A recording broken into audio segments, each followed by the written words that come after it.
Hi folks, so today we'll be doing a short, well, we'll see if it's short, learn to play video for the Game of Thrones, the card game, 2nd edition. This is organized by the Friendly Open Discord group, and joining me today is one of the organizers of that tournament series, Hannes. Hello, Hannes. Hello, Miha. Thanks for inviting me. I'm excited about doing this tutorial. Yeah, and as you can see, we are on a website called ThronesDB, which is the main deck builder for this card game. And first of all, don't worry about it. This is not a deck building video, so if you are new to the game, you can skip that part. You can find decks that are already built here, as you can see, sorted by factions here on the front screen, and you can spot the good decks usually by the number of likes and number of comments they have. For instance, this one that was actually built by Hannes that won one of the tournaments, so you can always find strong decks on this website if you are not really into the deck building part of the game. And what else can you do here? So there is the rules page. If you have the core set, you will have the rules reference. It's a physical little booklet, and you can also find this on the Fantasy Flight Games website. It's a PDF with all the rules, but you can also use this website. It's the same document basically. As you can see, it's basically a glossary of all the rules entries sorted by in alphabetical order. And it's even a little better, I would say, because it has some of the new additions that are not in the original rules. For instance, stuff like the bestow keyword, which was introduced later, and you can also find that on the FFG website under, I think it's something like expansion rules, something like that, but it's all in one document here. So it's very useful to keep this open if you are trying to learn the game, as you will find all the rules here. And let me just show, if you scroll down to the bottom, this is the main thing that you need to study, I guess, before or during your first game. This is the timing sequence chart with all the action windows where you can do stuff. And if you go further down, there's the framework event details, which is basically explains what needs to happen in each phase, but we'll be showing you that in this tutorial video. We'll play a tutorial game with pre-made decks that are designed in a way that allow us to show some of these rules, interactions, and game mechanics as they come along. And also on this website there is the FAQ, the official one released by FFG, which has, I guess it's not that useful for this tutorial game. It's mostly advanced stuff with advanced rules, interactions, but if there is something relevant, I will quote from this as well over the course of the video. And tournament regulations, this is if you go to a tournament, there's some additional stuff about how rounds work, and games have a time limit and stuff like that, which is also not that relevant for today. And the other tab here that you can see is the restricted and banned cards. So when learning the game, this is not really something you should worry about when just playing at home with friends or family. But if you are going to play online on the website that we will show you today, you will be expected to have a legal deck, which means you will need to be compliant with this restricted list and stuff like that, which I will explain, I guess, at the end of the video when we are done with the actual game. Okay, so first of all, what needs to happen before the game starts, you need to have a deck. So as I said, this is not going to be a deck building video, but just to show you what constitutes a legal deck. So if you check the deck building entry in the rules, you will see that you need a faction card. If I click a new deck here, here is where you can choose your faction, and these are, as you can see, you have 8 in the game, the main houses from this Song of Ice and Fire world. You have Baratheon, Greyjoy, Lannister, Martell, Stark, Targaryen, Tyrell, and also you can choose the Night's Watch. And the choice of faction will be important because it limits you as to what cards you can include in that deck, and also they play very differently. They have different cards, different themes and mechanics, so you can see what suits you best. And then to create a deck on this website, you will be required, for instance, to choose one of the factions here, choosing Baratheon, and then you can choose an agenda as well. This is optional, you can choose no agenda, but there won't really be a situation where no agenda is a good choice for you. There will always be something useful you can do. And these agendas have some abilities. You can see the text here briefly. And then also some deck building restrictions, so you will be allowed to include certain cards that you normally could not, or you will be prevented from including certain cards in your deck that normally you could include in your deck. So we made some decks in advance to show this game, so I will just show you this website. Let's go full screen. So this is the Iron Throne, where you can play the game online. And can I inject something just before we go to the Iron Throne? Yes, of course, go ahead. I just wanted to say I love ThronesDB. It's a great website. It's maintained by Stefan Topstedt, and a great shout out to him that he's doing that. I use it all the time.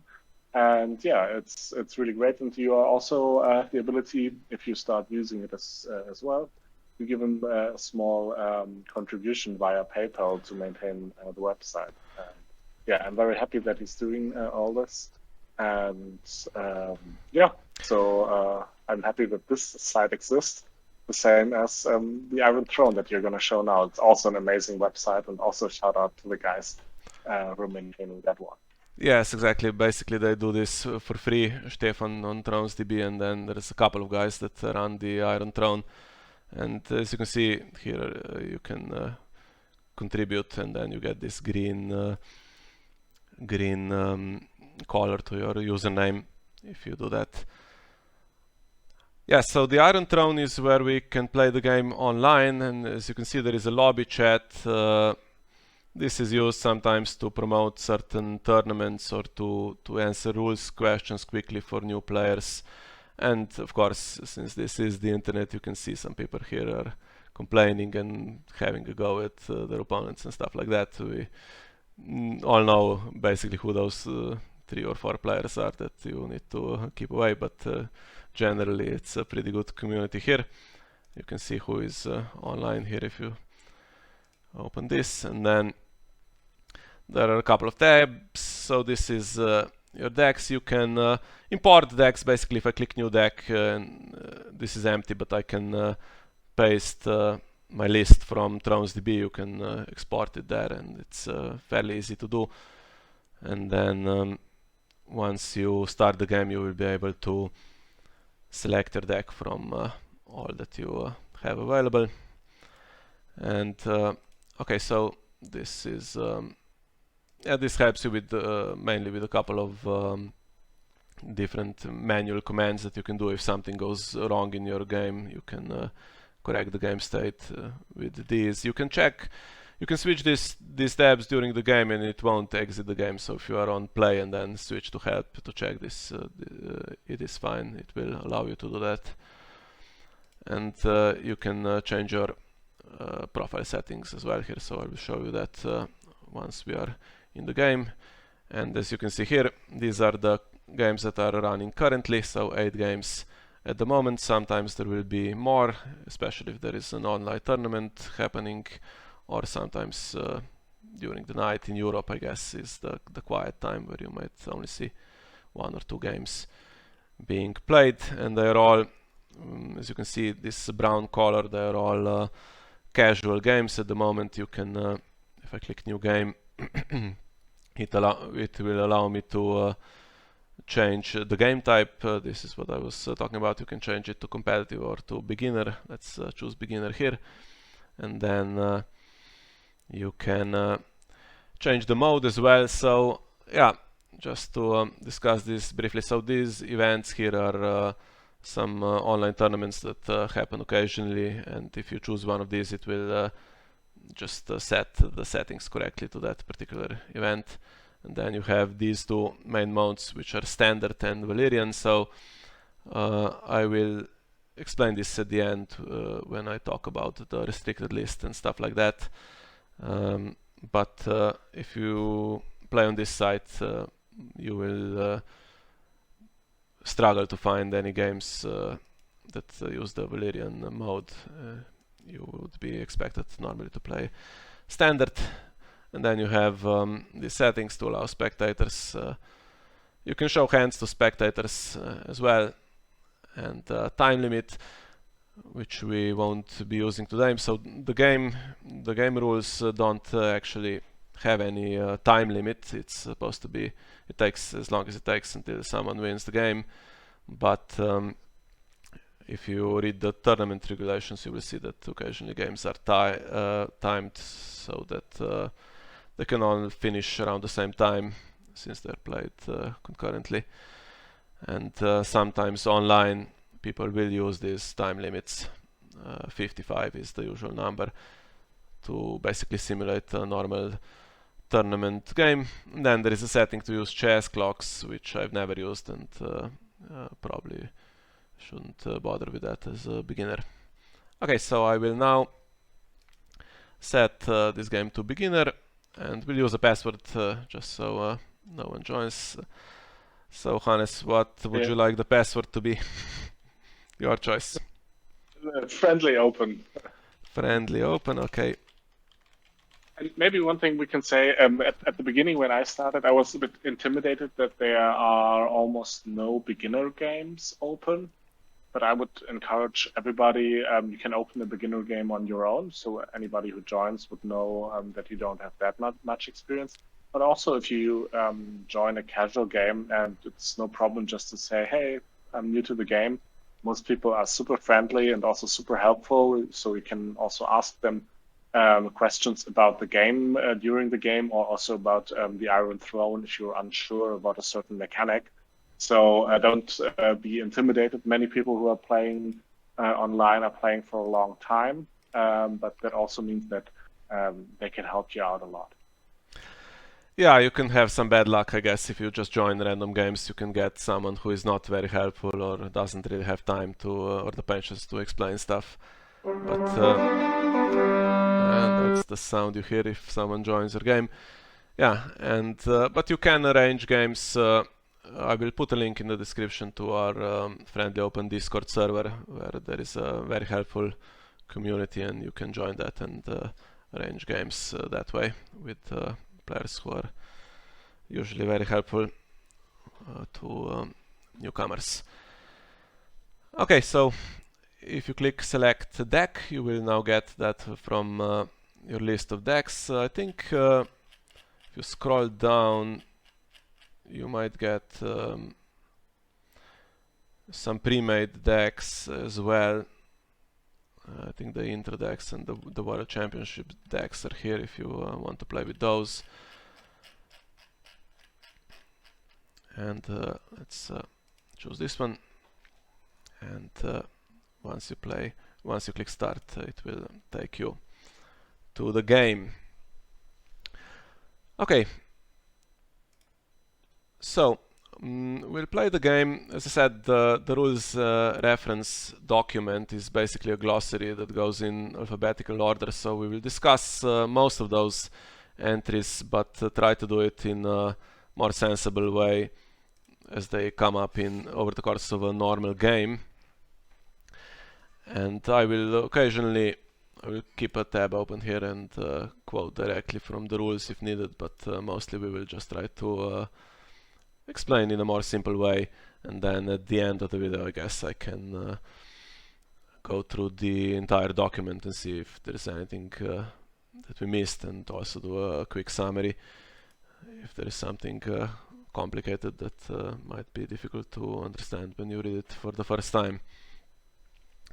Okay, so as you can see, this is the game now, and so on your right there is a chat log which is automatically updated once stuff happens. As you can see,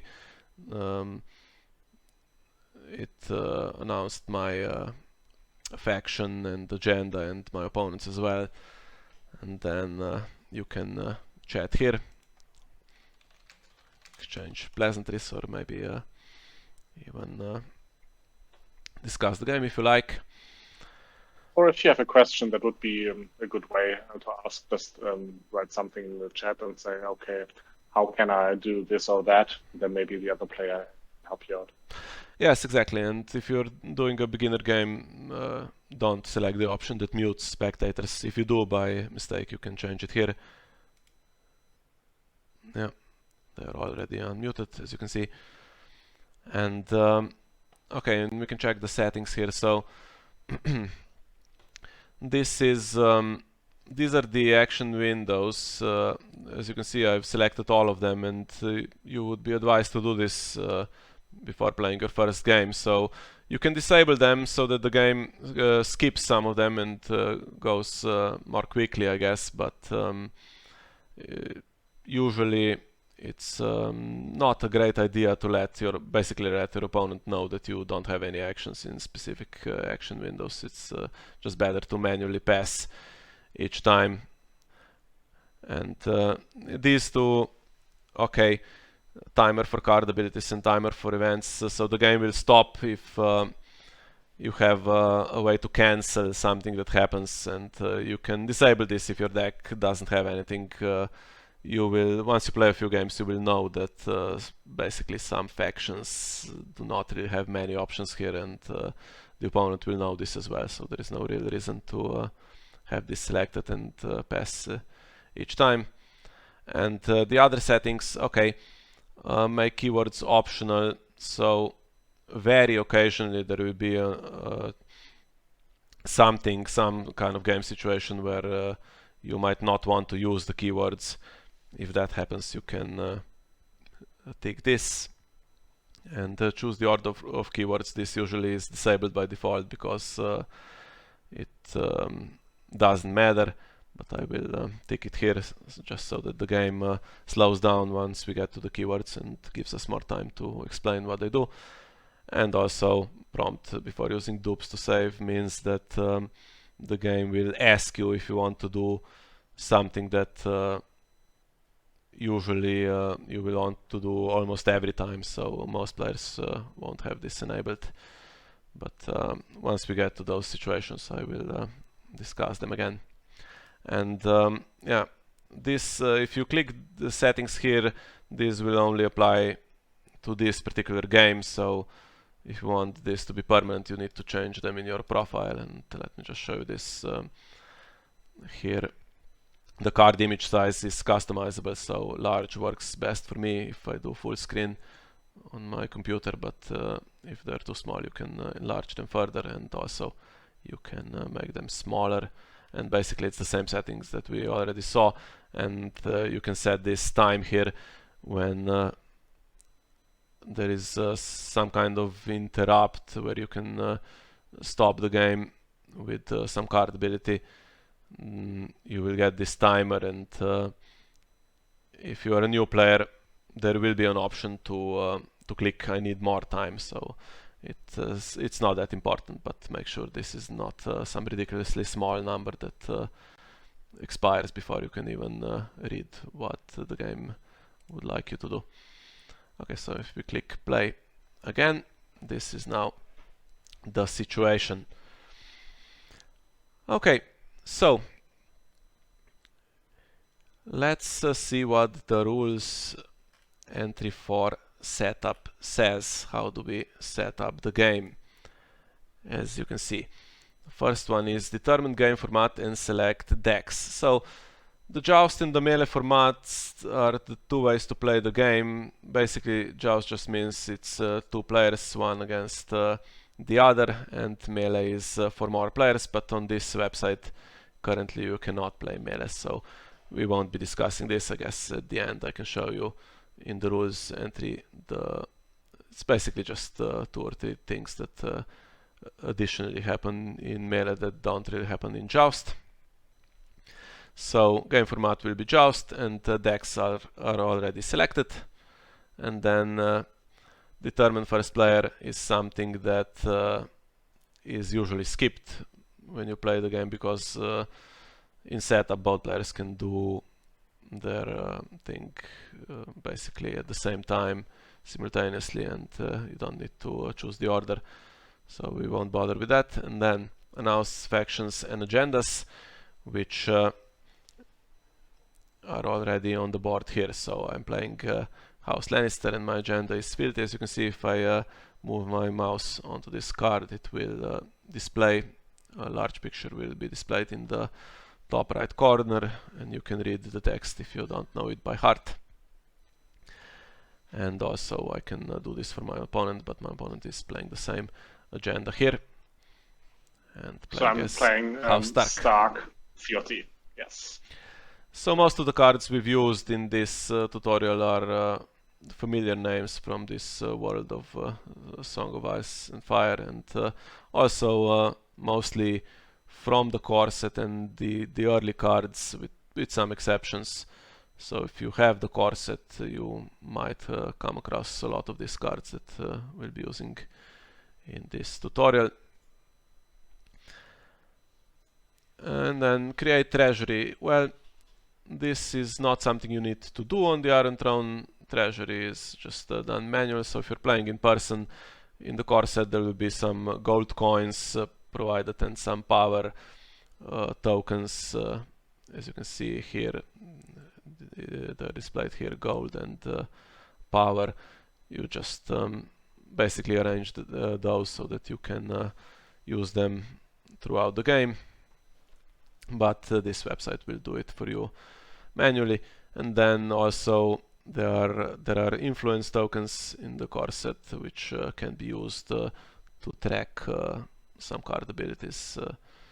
We'll see if that comes up in this game. Okay, and then you place plot decks. So let's go back to that deck building part of this tutorial. So as I said, we won't be doing that from the point of view of strategy, I guess, but just to show you what constitutes a legal deck, you need to choose your plot deck. That will be 7 plots usually. As you can see, they are already on the board here, and you can check your plots at any time. They are face down, but you can look at the plots you have, and if you can see, if I try to interact with my opponent's plots, nothing happens because they're hidden information to me.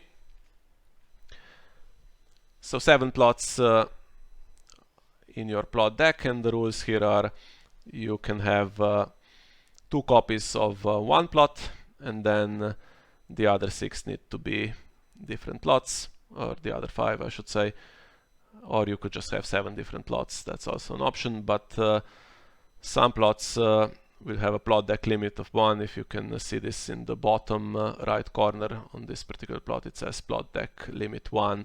So this is not one of the plots that you can include 2 copies of.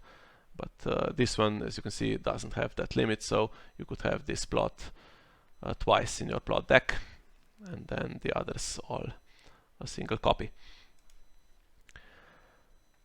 The draw deck is the minimum number is 60 cards, and this is a good number to aim for. Obviously you need to aim for consistency to reduce the variance in your deck. So if you have 60 cards, you will have more chance to always draw the same ones and always draw the cards that you consider to be the best in your deck. Whereas if you have something like 100 cards, for instance, if I really want to draw Tyrion Lannister, I might not be able to do that, because there will be a maximum of 3 copies in a 100 card deck then, instead of a 60 card deck.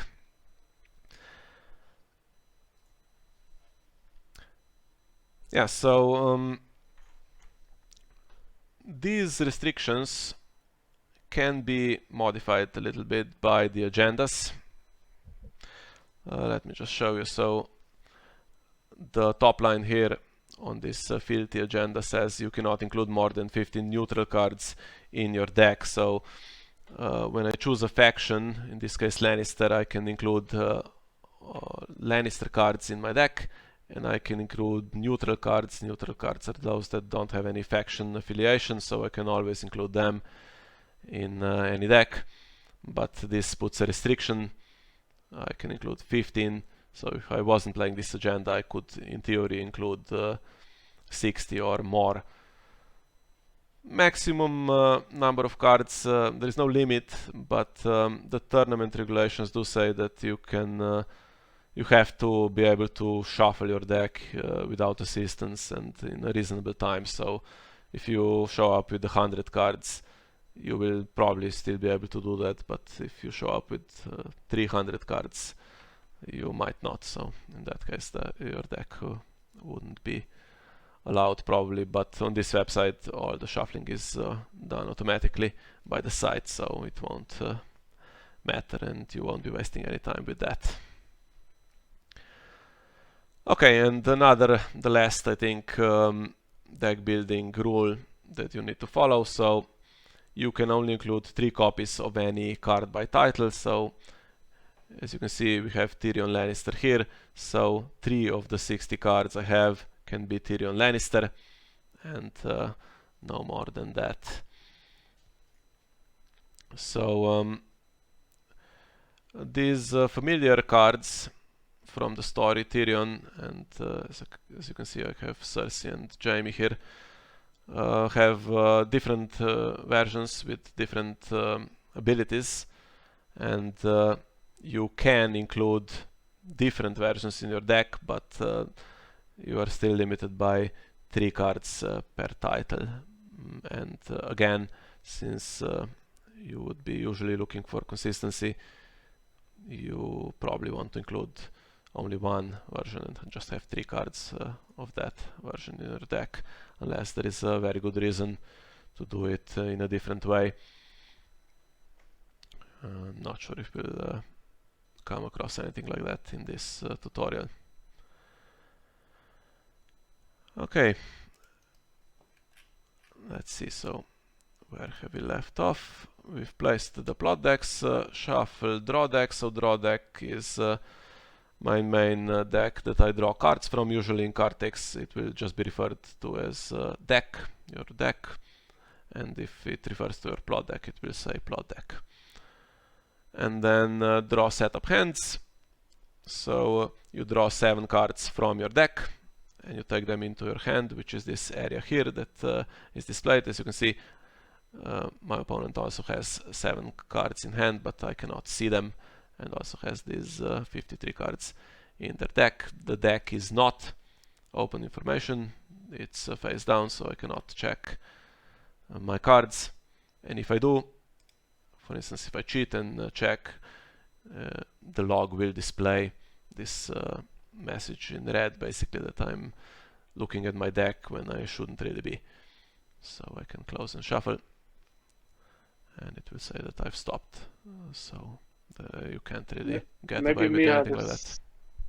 Yeah, but it's also good to say that the Iron Throne will automate almost everything for you, but you can also do basically almost everything by hand. So you can draw cards from the draw deck, you can shuffle it by hand, and everything like that. So if you've made a mistake or something like that, you pressed on a reaction and didn't want to do it, you can usually always revoke that. I think one of the few exceptions, which is very difficult to do, is you've chosen a plot and you want to change that. But other things can usually be taken back to hand if you just draw them. I think it's useful that you can both do it manually, but most of the time you can just follow what the program does for you. Yes, exactly, and you can check those commands that help you do stuff manually, and sometimes you can just, for instance, if I click on Tyrion, I can drag him to different game areas, for instance, and I would get that same message displayed in the log that I've done something with Tyrion that the game wasn't really allowing me to do at that point, but you can do that if you want to correct the game state, or we'll probably do that a couple of times in this game just to show some cards that really need to be shown, but we haven't drawn them or something like that, so useful tool. Yeah, and so this is where the game has basically left us now. It's asking us here if we want to keep our starting hand, and we have two options. We can keep the hand or we can mulligan, and what this means is if I choose mulligan, I will shuffle these cards back into my deck and draw 7 new ones, and then I have to keep that second hand, so only one mulligan option. And yeah, if you've played a particular deck a few times, you will usually have a pretty good feeling as to what kind of opening hand you are likely to get, so you will decide this. This is a strategic decision basically. If you're happy with what you have here, you keep it, and if you want something better, you can take the risk with the mulligan, but don't be too greedy, because you can be stuck with a hand you don't really want if you mulligan and don't get anything great. Yes, so I like my hand. I will keep it. And with standard type of decks, I would say one thing to consider is, do you have some economy locations of characters, and do you have enough characters overall? So a hand without characters, that is usually something you would always want to mulligan. And if you don't have any economy, that's also not ideal.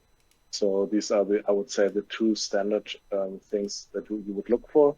But as soon as your decks get more specialized and have very special techniques, you might also deviate from this kind of rule of thumb. Yes, so economy location, this is an example of that. So let's just see what we have in hand to show you what kind of cards you can have. So there are 4 card types that you can have in your draw deck, and one of them is a location, and this is one, the gold road. So in the top left corner is the cost of the location. It's 2, so this is something you will need to pay to put that card into play.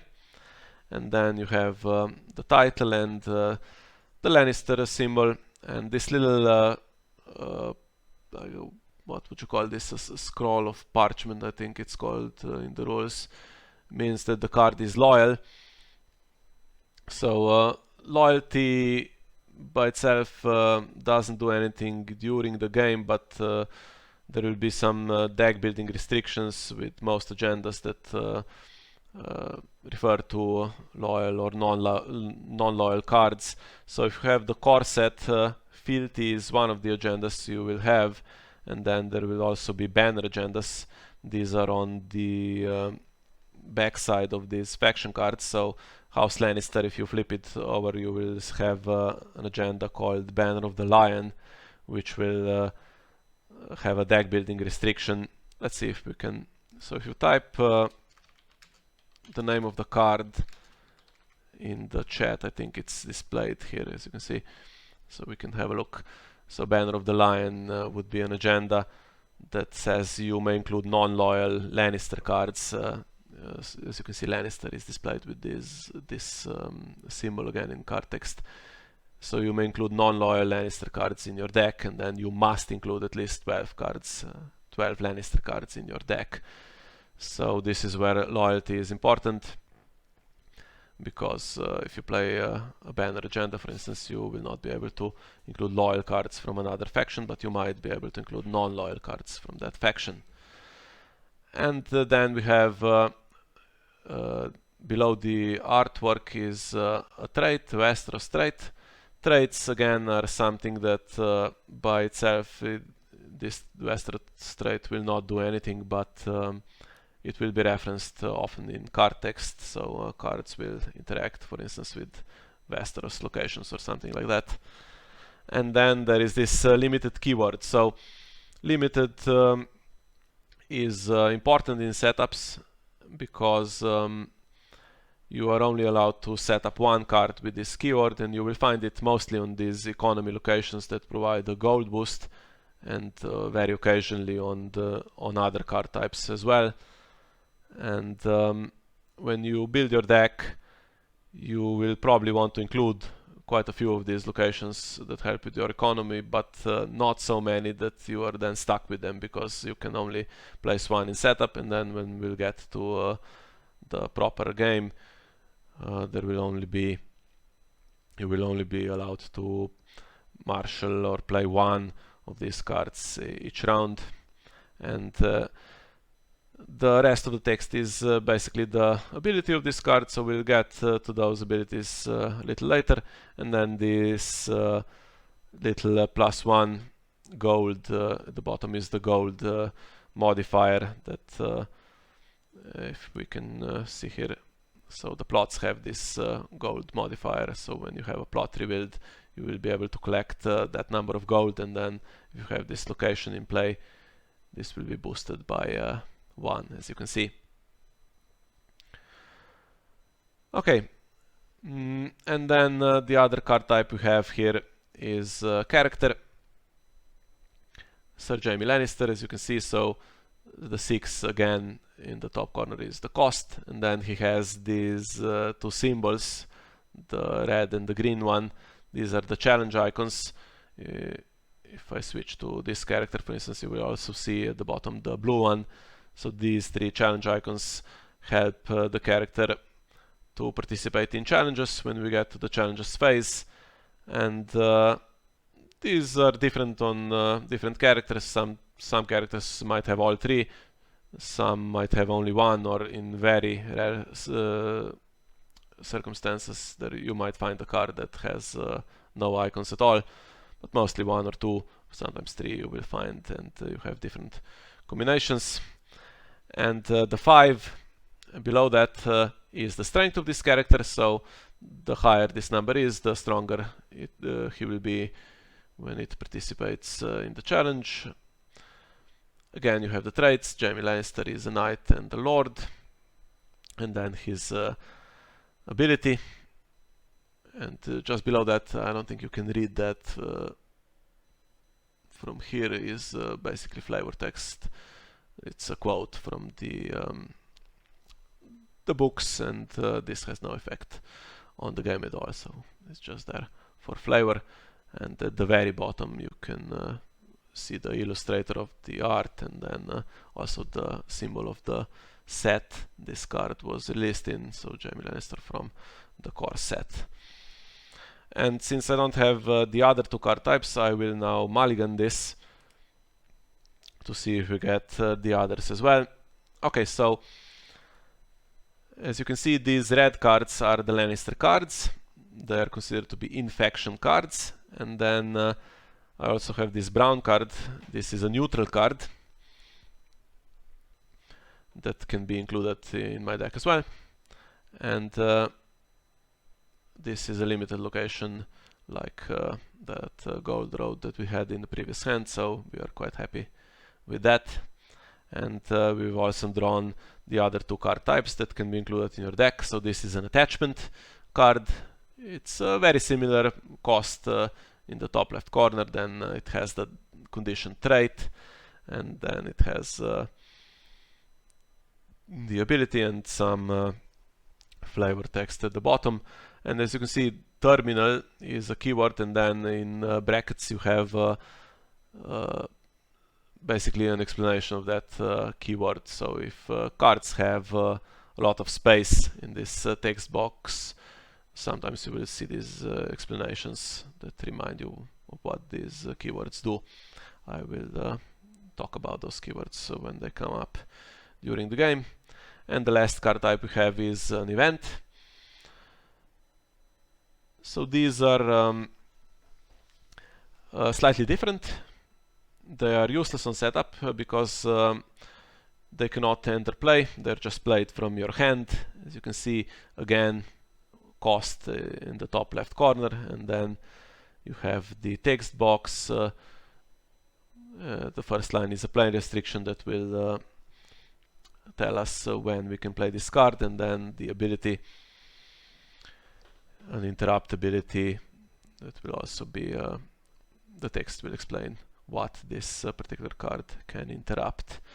Okay, so we now place the setup cards. So this all happens before the game properly begins. So the cards you set up here will already start in play, and the Iron Throne has set this gold value here to 8, so you don't really have any gold. You don't need to take gold from the treasury during setup, but this is just to remind us that we can place on the board 8 gold worth of stuff. So as you can see, Tywin is cost 7, so if I place him, I can then place another card with cost 1, and this seems like a good thing to do. As you can see, my opponent has placed 3 cards, which I don't know what they are because they're placed face down, and they will be revealed once I finish my setup. So if I place Tywin, as you can see, I have another Tywin in my hand. And oh, one thing I forgot to mention, so if you check to the left of the title where it says Tywin Lannister, there is a little symbol which means the character is unique. So Tywin Lannister is a unique character from the story. And then I don't have any non-unique characters, but for instance this King's Road, if you can see the title, if it were unique, there would be the same symbol below it where it says the King's Road, but there isn't that symbol, so it's a non-unique card. It's just a generic King's Road, and you can have more than one of those in play. And Tywin, I can have one in play, but if I click on him again, as you can see, it will allow me to place both of them in setup, because the other one will enter play, or will begin in play, I should say, as a duplicate. And this is an important mechanic in the game. So unique cards, if you have more than one, you can put the second one into play for no cost as a duplicate. And what this means is, let me just see. Yeah, pretty long rules entry here, so let's just simplify this. So basically, when a card would leave play, if it has a duplicate, the duplicate will allow you to save it and keep it in play. You will just discard the duplicate instead. So it's most of the time in your favor to put these duplicates into play.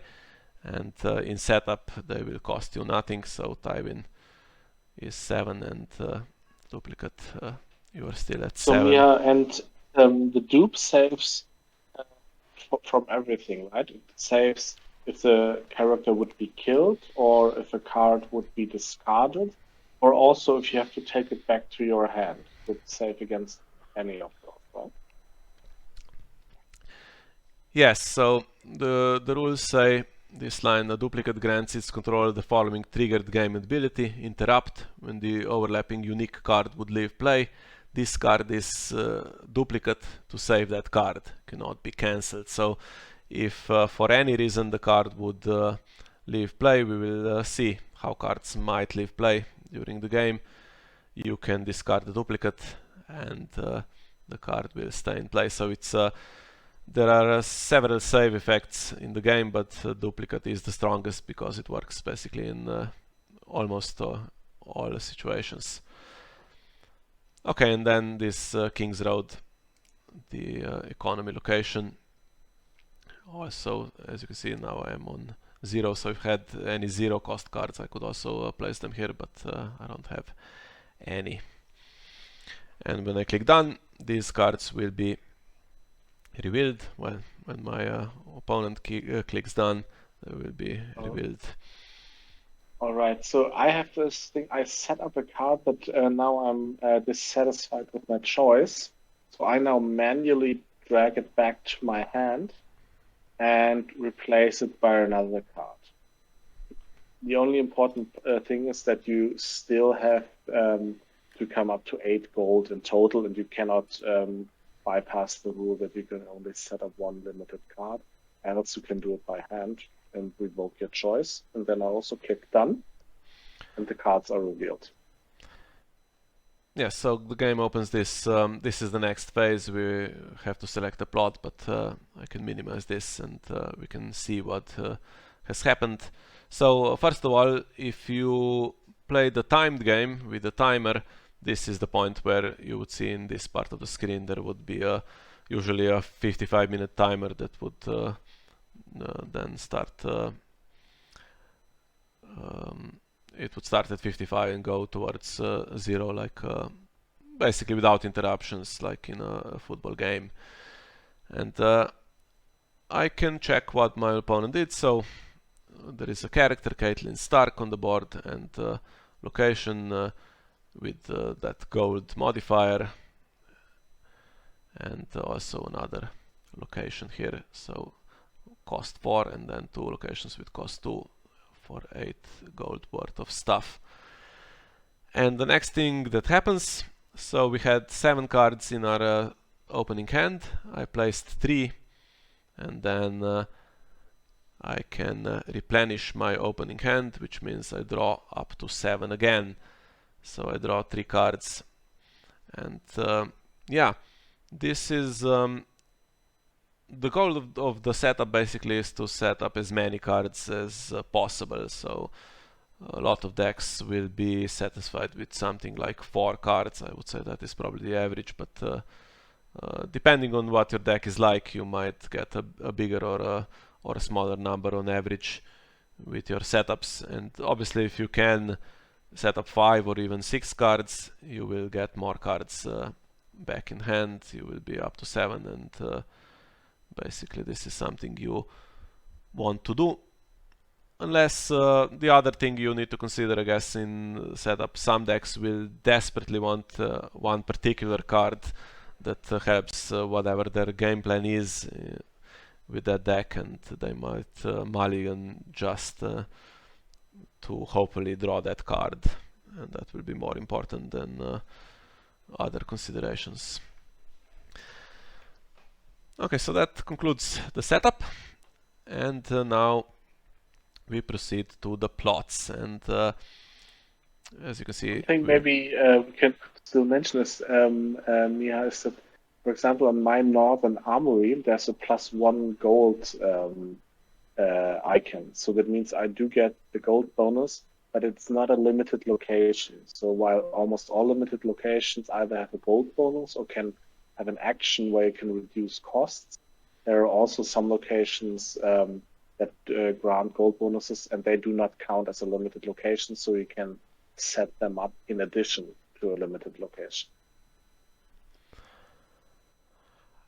Yes, exactly. So most of these will be limited, and the cards you come across, if you only have the core set and the cards that were released earlier in the game, most cards that provide economy bonus will be limited, but you will find some of these that are not, and this particular card, Northern Armory, is very popular in Stark decks, and very useful for setups as well. If you had a limited card, you would get a bigger bonus, as Hannes said. So as you can see, Hannes has selected the plot. It's marked in the chat log as well as the graphically here on the screen. And I have these 7 plots to select from, and we'll see what a plot card looks like. So it's the same size as a draw card, but it's as you can see, it's turned around. It's placed how would you say it, basically horizontally as opposed to vertically, and we have art on top, and then the title, A Game of Thrones, and then you have these three numbers. So 4 is the gold value. What this means is once you collect that gold, you will get exactly what this number says, plus any modifiers you might have. As you can see, I have Tywin Lannister, who has that gold modifier, +2, so I would collect, if I revealed Game of Thrones, for instance, I would collect 4 and then 2 more for Tywin. And plots also have traits. It has the scheme trait, and then it has an ability, and that plot deck limit that I've already mentioned, and at the bottom right corner is the reserve value. This is something that will be relevant at the very end of the round, so we'll discuss that when we come to it. Okay, so what you're looking for, I guess, in the first round is to have a decent gold value so that you can put more stuff on the board. And this is, I should also say, this is the only point in the game just after setup where there won't be any revealed plot. So I will reveal a plot now, and then for the rest of the game there will always be one revealed plot. So when I reveal the next one, it will replace the one I reveal here. And we'll choose this one, so a noble cause.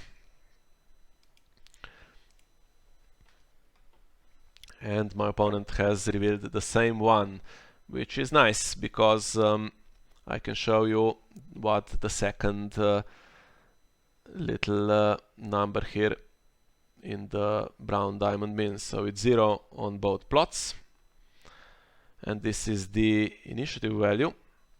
So what happens is when you come to the plot phase, when you reveal the plots, you compare this number, and then whoever has the highest number wins initiative, and that player decides who the first player will be in that particular round. And what this means is whenever something happens, for instance, if you come to the action window, the first player has the first opportunity to take an action in that window. Or when you come to, there are two phases where the first player will get to do their stuff first. So the marshaling phase, the first player will get to marshal their cards first, and then the challenges phase is where the first player will get to do their challenges first. And this is a strategy decision. Basically, it's not clear whether going first or second is favorable. It depends on your deck and it depends on the situation, but I will go first here because it will help me explain those phases. But let me just tell you why I won initiative here. So as you can see, we both have 0, but I have this card, the King's Road, that has an initiative modifier on the bottom, +1. So it's not actually 0 against 0 here. It's 1 for me, so I want this. But if I didn't have the King's Road, it would be tied, and then what happens is the player who is behind on power, as you can see, this is the power counter here. It's 0-0 because we only just started. The player who is behind would then win initiative, but if this value was tied as well, then it would be determined randomly. And so if you're playing in person, you can just flip a coin, and if you're playing on this side, it will do it for you. It will be displayed in the log. We'll just say, for instance, that one player has randomly won the coin flip and won initiative. So I will select myself to go first.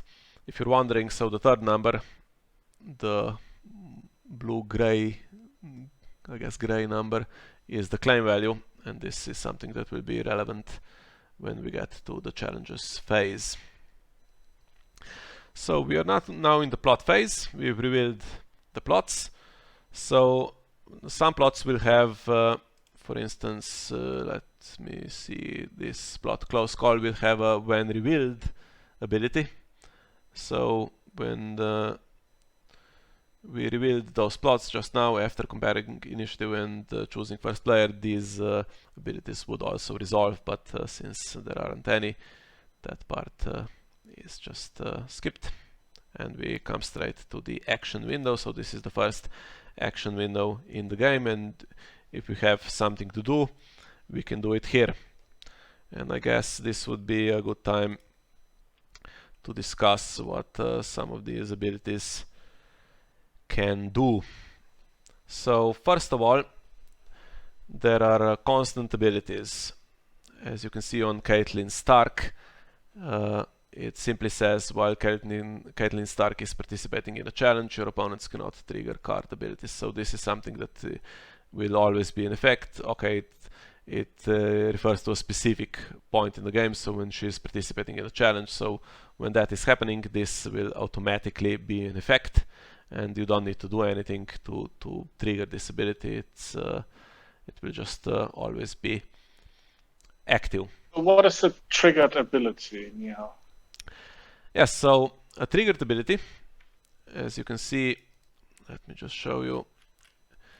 The rules refer to triggered ability as any ability with a boldface precursor followed by a colon and the rest of the abilities. So if we check Tyrion Lannister, so first of all, the first line says that this is a keyword ability. We will discuss those a little later. We've already seen one, the limited keyword on locations.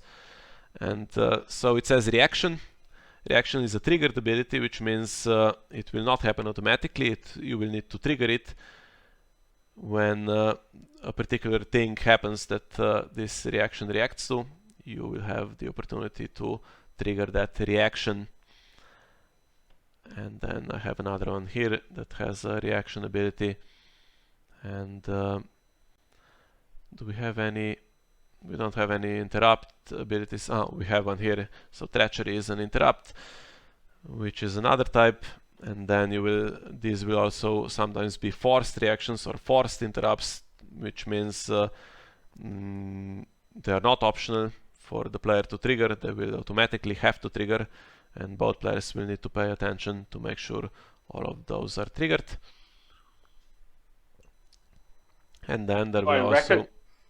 I recognize them that they're printed in fat and then have a double score. They're basically saying, okay, something like marshaling action, so they can have different names, but every time when there's this printed in fat, it's a triggered reaction or action, right? Yes, so interrupts and reactions react to something specific, or react or interrupt something specific that happens in the game. But here we also have an action on Northern Armory, so this is something that can be triggered in the action window. This is the point we are at now. So as you can see, Northern Armory says kneel Northern Armory to choose and stand a Stark character. So this is something you can do in the action window. And then Gates of Winterfell, for instance, will say challenges and action. You can do something in the challenges phase action windows. And my King's Road here will say marshaling action, which means I can only do it in the marshaling phase action windows.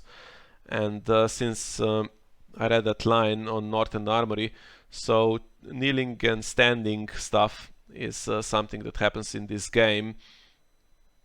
So as you can see, all of these cards are currently standing. They are in this position, and if I click on Tywin, for instance, he will be placed on his side, which means he is kneeling. As you can see, I've knelt Tywin Lannister, and it's displayed in red because this is not something I should do without something instructing me to do it. So you cannot just choose to do this. And so kneeling and standing is something that will be relevant for characters. For instance, in the challenges phase, you will need to kneel characters to have them participate in challenges usually. And also, as you can see, Northern Armory kneels so that you can stand a Stark character. So if it is already kneeling, you will not be able to use that ability. Okay, so usually when you get to the plot phase, there will be nothing to do in this action window, so this is just rushed through.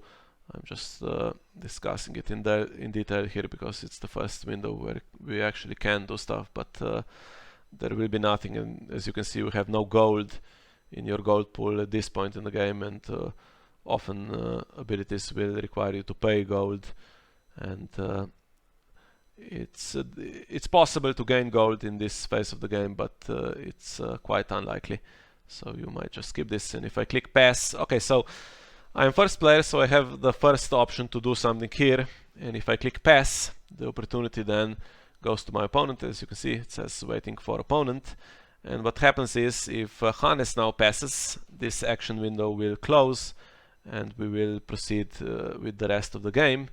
But if Hannes does something here, then the action window comes back to me, even though I already passed. Since the action window didn't close, I would then have another opportunity to do something if I had something available. I have nothing to do, so I'll pass and we'll go on to the draw phase. Okay, so displayed in the log, as you can see, we've already drawn 2 cards. This happens automatically, and it's the first thing that happens in the draw phase before you get to the action window. So you take the 2 cards from the top of your draw deck and add them to your hand. This is all done simultaneously, so I get these 2, and as you can see, my opponent also now has 9 cards in hand, and the Hound here is one of those cards that has a forced reaction, as you can see. So when this happens, whatever the Hound is reacting to, you will be forced to trigger. So we'll have a look later at what exactly this is. And again, if you have actions in the draw phase, you can do them here, but since there isn't any gold, this is another action window where it's unlikely that anything would happen, but it can happen, so you will come across cards that do trigger in this particular window. So we will pass again, and my opponent passes as well. Okay, and now we've come to the marshalling phase. So this is one of the 2 phases that take a little longer during the round. And as first player, what happens is I now become the active player. And I collect 7 gold, so there is 5 gold on my plot. The gold value is 5, and then I have 2 from Tywin, which gives me 7, so I take those 7 gold coins from the treasury and add them to my gold pool. As you can see, my opponent has not collected income at this point, so I am the active player and I start first. It is possible for my opponent to gain gold, I guess, with card abilities, but currently he cannot do that. And it is now my opportunity to marshal cards. So the actions work in a similar way to the other phases. So I have one action and then Hannes has the next action, but only I can marshal cards from my hand, which I will show you in a moment. So Hannes will be able to marshal his cards when he becomes the active player after I am done. If I click done now, as you can see, he will become the active player, so definitely I don't want to do that. Yeah, so one important thing that happens on the Iron Throne, and you need to know about it, is it will not have Hannes pass each time after my actions. Since he has no gold and I am marshalling cards, it will just let me do that without interruption, because it's unlikely that he would have anything to disrupt this sequence.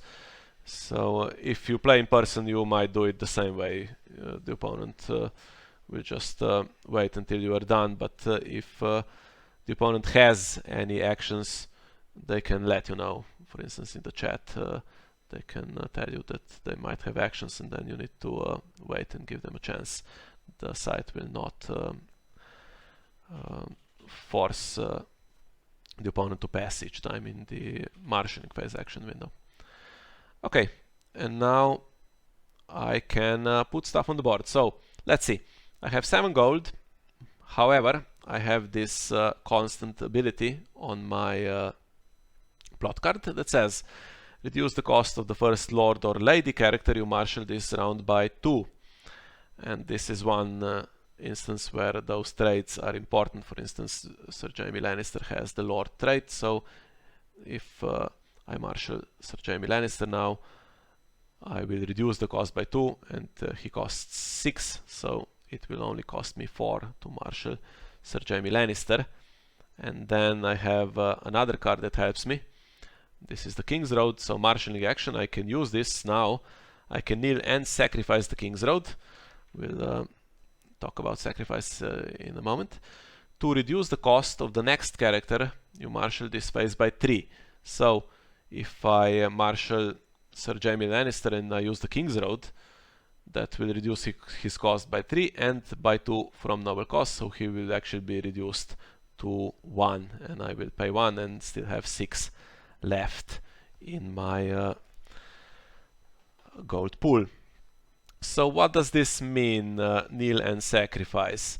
So when you sacrifice a card, it's one way that cards can leave the board. So as you can see, the King's Road is now in play, and it will remain in play until something drives it out. And one way for it to leave play is by its own ability. If a card is sacrificed, it will be placed, I will just use it now to demonstrate. Boom. It will be placed in your discard pile. And let's have a look at this rule entry. So if the game has you choose and sacrifice a card, you will have to pick something that fits those requirements. But in this case, the cost of the King's Road will just basically choose it for you, so there won't be any choice to be made. The King's Road will be sacrificed to use its ability. So one thing that is important here is this wording: kneel and sacrifice the King's Road to do something. So card abilities are worded often in this manner, where there is a cost to their ability that precedes the word to, and then what comes after is the effect of the ability. And if you want to do this particular effect, you need to pay the cost in full. So you need to kneel and sacrifice the King's Road, which means if the King's Road was knelt for some reason, you couldn't pay that cost, and you couldn't use this ability. And so I've now placed it in my discard pile. This is the area here, so this is open information. Hannes can see this as well, and as you can see, his discard pile is currently empty. This is the first card to enter the discard pile. And now the next character I marshal this phase will be reduced by 3, so I need to do the calculation as to which characters I want to play. So if I play Tyrion Lannister, he will cost me 5, and then he's reduced by 3 and by 2 since he is a lord, and I can play him costing 0, as you can see. Maybe one thing I can add to Miha is like on the sacrifice and on paying costs. I think one thing for me that was important to understand is that costs can never be saved. So we talked about dupes, saving basically in almost all situations, but both paying costs and sacrifice are exceptions to that rule. So if you have to sacrifice a card, even if it has a dupe, that cannot save it. Is that correct? And also that I could not basically save a character from being killed if being killed is the cost. Is that correct? Yes, so this is one instance where actually reading this rules document on ThronesDB will be helpful, as opposed to reading the one you get in your core set, because I think this was updated in the official FAQ. It says that if a card leaves play as part of a cost of initiating an ability, that card cannot be saved. So if it had a duplicate, you could not use it to save that card. So in that case, if the king's road is not unique, so it cannot have a duplicate, but let's just imagine if it did, the duplicate is just discarded if the card leaves play, so both would end up in the discard pile. And one other thing to remember, so if you sacrifice the king's road, that is not the same as discarding the king's road from play, so there will be some cards that react to specifically to cards being sacrificed or cards being discarded, and you need to remember that these two are different. And also that sacrifice is, as Hannes says, is one of the, I think it's the only way a card leaves play that by default cannot be saved, so you cannot save a card that is about to be sacrificed in any way. And okay, so I'm left with 7 gold. So one thing that is important here, so what happens with this gold after I'm done with my marshalling? It will remain in my gold pool, and most decks will not be able to use that much gold after the marshalling phase, but Lannister in particular has some ways of spending this gold, so if I have gold left over into the challenges phase and the following phases, I might be able to do something with it, so it might be an option for me to just leave some of the gold in my gold pool, but 7 is too much, I won't be able to spend 7, so let's marshal this location. Casterly Rock says you may initiate an additional intrigue challenge during challenges phase, so we'll see what that does when we come to it. And I think we'll end here and leave the other cards in hand, and I'll show you what I can do with those cards in the challenges phase. So when I click done, Hannes will become the active player, and he will be able to marshal his cards.